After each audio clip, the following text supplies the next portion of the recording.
God doesn't make your will into reality, your will is not manifest into reality. Yeah? You could not meet. So when you said...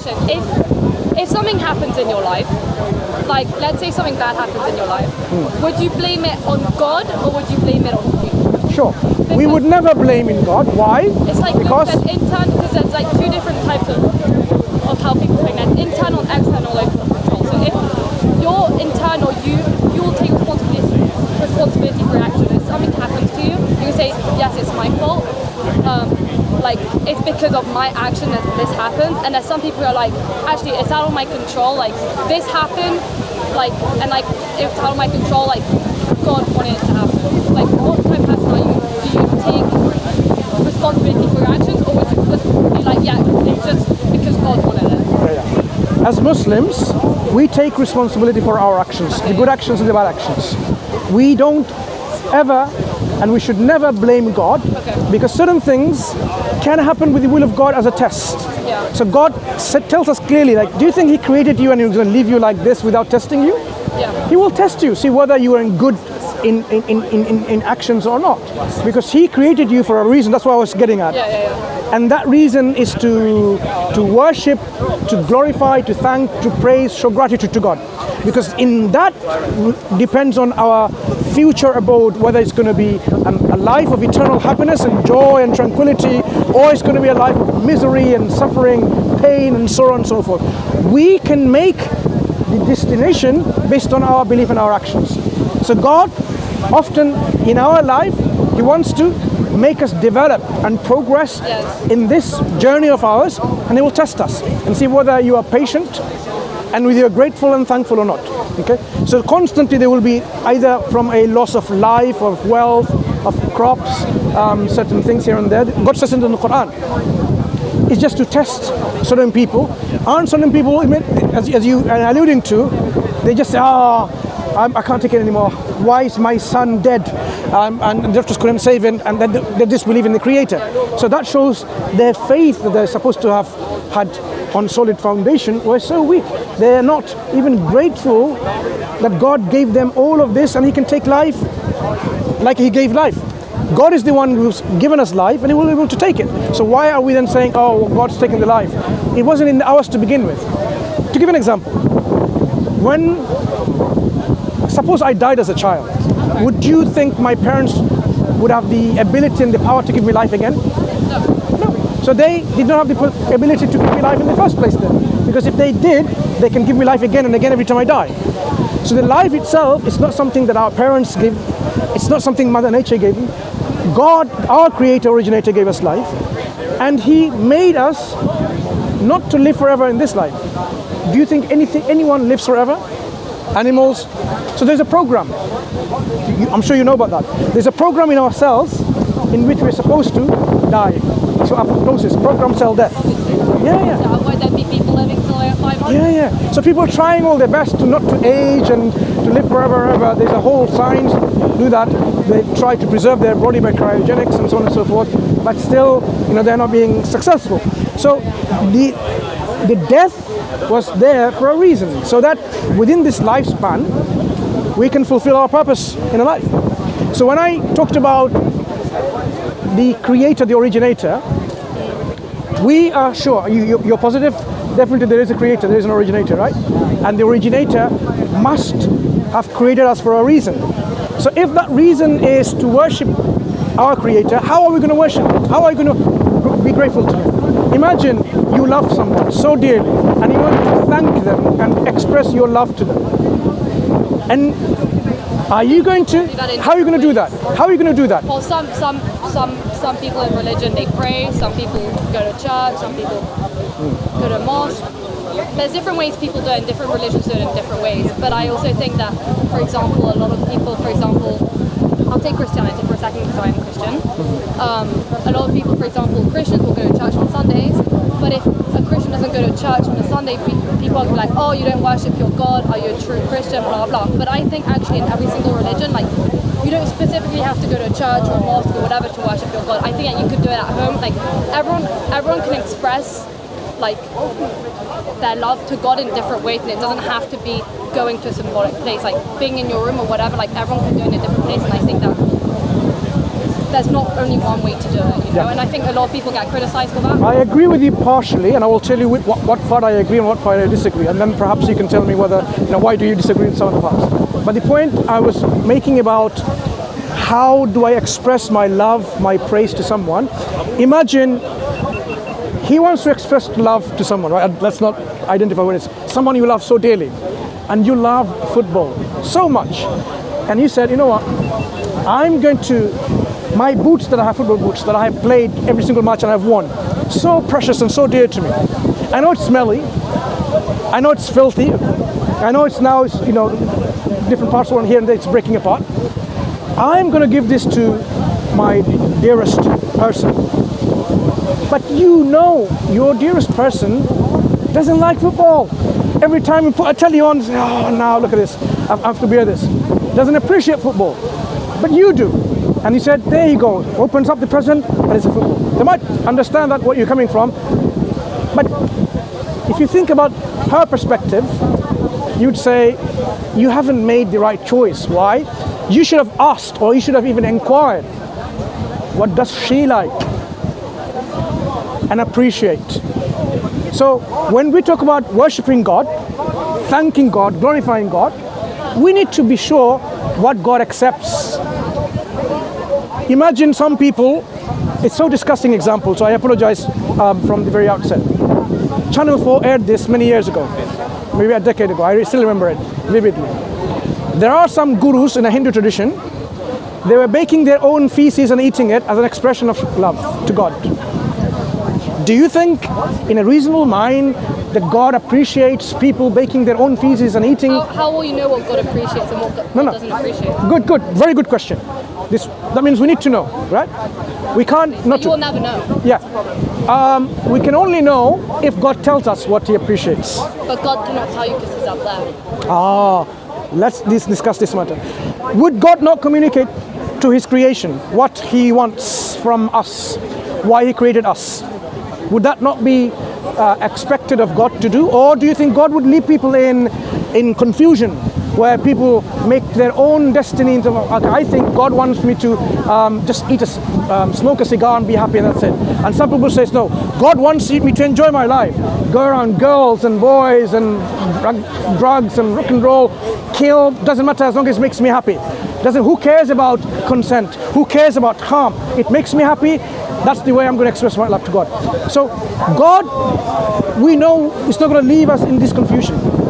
A God who is all-wise, who's given us knowledge and wisdom in our lives, it makes sense that God would communicate to us in terms of what is expected of us. And we say, this is the form of communication God, our originator, throughout times, over history, different places, has communicated to the people by appointing a spokesperson. They're called prophets and messengers or warners, telling them to convey to the people, this is your purpose in life, this is who I am, and this is what is expected of you. If you do this, this is the consequence. If you do that, that is the consequence. You would say, that makes sense and that is fair. Because someone tells you, imagine now standing here, police comes and arrests us and say, you know what? We have to put you to a prison, maximum security prison, minimum 12 years. And you say, for what? Because you're speaking here in public. You will be questioning, since when was there a crime? I didn't know. I had no news, nothing. No one told me. I haven't heard anything from anywhere. No police ever told me. You'd be questioning. You'd say, that's not fair, putting me in prison just like that. Because any punishment to come, you need to have a pre-warning about it, like, okay, this is what the punishment is going to be for that crime. That's a fair thing to do. So God, to punish us for not doing something or doing something, it would not seem to be fair unless we know exactly what is required of us. Okay. Do you follow so far? I follow. Yeah, so this is what we're saying. To know how to worship God is not what I make of how I think I should worship God. Is when the Creator tells me, this is how I'm going to accept your worship. Yeah, but you're saying the Creator is going to tell you how to worship Him, but if you can't technically communicate. Not me personally. The Creator will, and Aziz sent or raised, appointed human beings to be prophets and messengers, and each of them, they had their evidences as to how God has made them a prophet and a messenger. Because anyone can come along. Imagine someone comes along and says, I am a prophet of God, and he tells me to give your earrings and your money and your phone and your businesses and your house keys and everything. You're going to do that? You're going to say, how are you a prophet of God? What evidence have you got? So we expect something as a matter of evidence or proof from those spokespersons who claim to be prophets of God. When they establish that I am a prophet of God, and you can see there's no reason to disbelieve in me because of the evidence I brought for you, you would then say, now I'm confident to accept what you say, because I now trust you to be a prophet and a messenger of God. When you go to a doctor, you go in trust already because there's no reason to distrust that he's a... But if you already know there's some fishy thing going on about this surgeon, and you hear from other people that this man or woman didn't even go to a medical school, didn't get a degree, never went and passed his exams, all fake, you will be very suspicious. You would not trust that person, isn't it? So a prophet and messenger is examined like that, their life, their character, and then you say, I now affirm and I accept you are a prophet of God. So if you bring the Quran and this is an evidence from God that this is his revelation or communication, then I know I can trust this book. And if God says, worship me and don't worship idols, don't worship trees or stars or moons or planets or anything in the creation. Everything that's written in this book, though? Okay, very good question. If this book is evidently demonstrated, evidently demonstrated. How can you be so sure that all of this is true? Very good question. And this is exactly the nature of the Quran demonstrating itself to be true. Because some of this might be a lie, and during centuries things may change and people might add stuff, take away things. How do you know that this is actually facts, Yeah, this is a very good point. So let's talk about firstly, how do we know it's changed or not changed, right? So the Quran has been transmitted from the first person that was given to the Prophet, 1444, 5 years ago. It's about 1400 years ago. It was transmitted through memorization as well as in written form. We now have manuscripts from within 100 years of his time. So many manuscripts across the globe, in private hands, in museums. There's one in Birmingham University, right? Birmingham Library. There's one in Oxford. There's one in Cambridge. There's one in Vatican. There's in Russia. Everywhere around, manuscript, because Quran was transcribed and copied in large numbers so that people can have access to everywhere. It wasn't like a certain clergy had in control and they will only preach from there and you just listen and whatever I want to tell you and I have control. It was not. It was in the hands of people.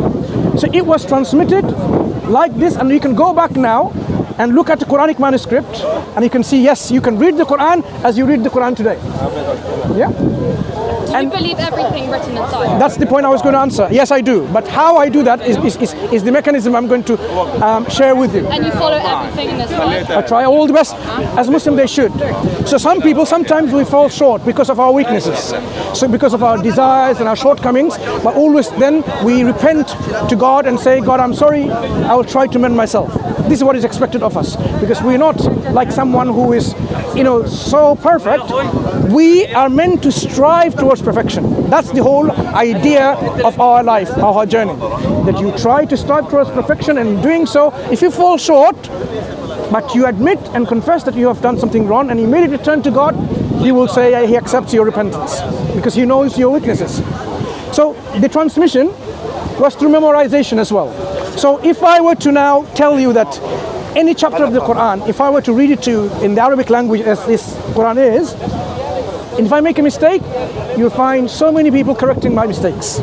You can go to any mosques, when they read the Quran in their prayers, they 5 times a prayer Muslims pray. The morning prayer, Fajr, Maghrib and Isha, the 3 prayers, they read it aloud, the Quran. If the Imam who's leading the prayer makes some mistakes, so many people from the row, back and so on, even a young child, will correct that mistakes.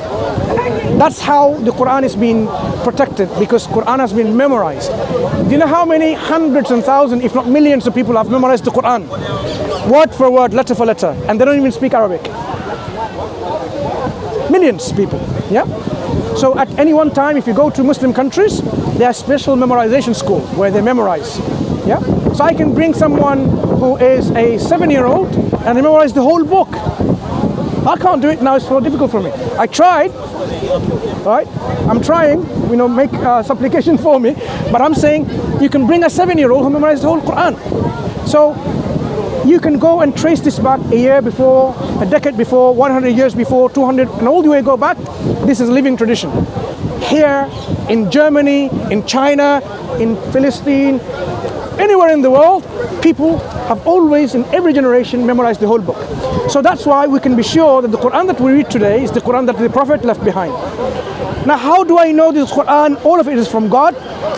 Because when I examine this book, you can be sure that the Quran has provided certain falsification tests and still stands to that test unfalsified.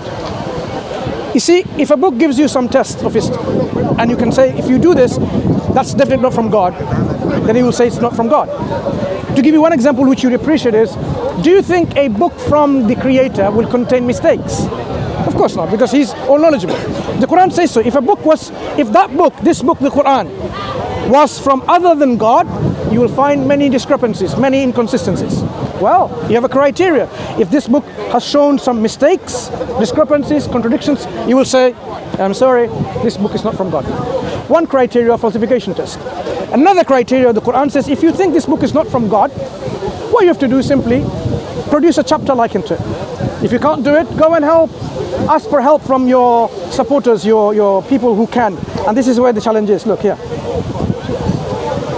And if you're in doubt about what we have sent down, this Quran, upon our servant, Prophet Muhammad ﷺ, then produce a surah. This is a surah, each 114 surah or chapter. Okay. Then produce a surah like thereof, and call upon your witnesses, as I said, supporters, other than Allah, God, if you should be truthful, if your doubt is true, right? But if you don't do it, and you'll never be able to, then fear the fire whose fuel is people and stones prepared for the disbelievers, and give good tidings to those who believe and to righteous deeds, and do righteous deeds, that there will be gardens and on which this rivers flow, and so on. So there's a warning and there's a glad tidings for people who believe in it.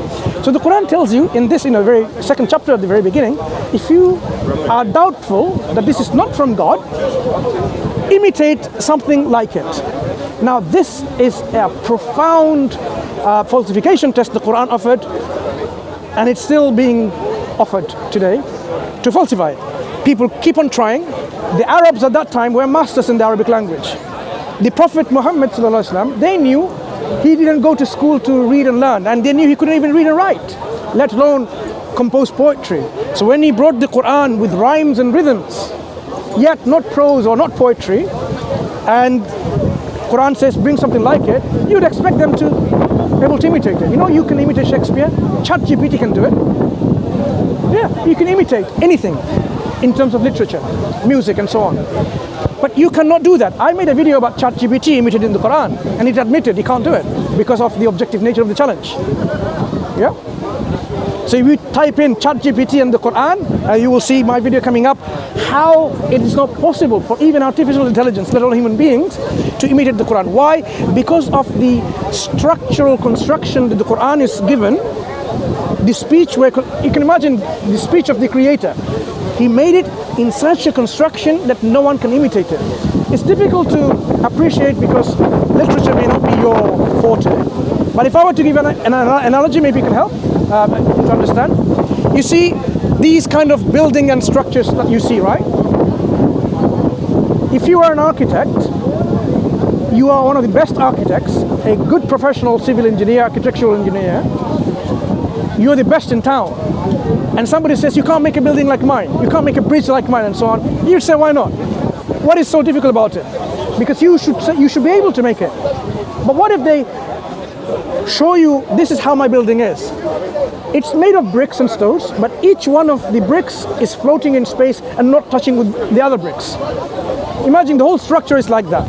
Every stone is actually floating with other bricks on left, right, up, down, nothing touching. You can take the brick in and out like that. It's holding the whole structure. You as an architect, can you imitate something like that? You can't. Because you don't think no one has the science and the technology to make something like this, even though it's made of bricks. The Quran, the structure of this language was constructed by the Creator in His speech in such a way, even though it's composed of Arabic letters, alphabet, it cannot be imitated in that composition.